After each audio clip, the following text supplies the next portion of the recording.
অনেক দিন ধরে এই মাদক ব্যবসায়ীকে ধরার চেষ্টা করছিলাম, তা ওর জন্যই ছিলাম আমরা।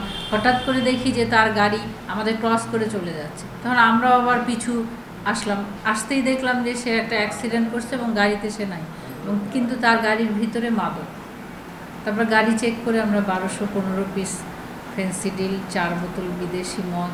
আসামিকে ধরার আমরা জোর তৎপরতা চালাচ্ছি। তার গাড়িতে তার কিছু জিনিসপত্র পেয়েছি আমরা, আসামির নাম, ঠিকানা। তার বাড়িতে যেও আমরা কনফার্ম হয়ে এসেছি, কিন্তু তাকে বাড়িতে পাইনি।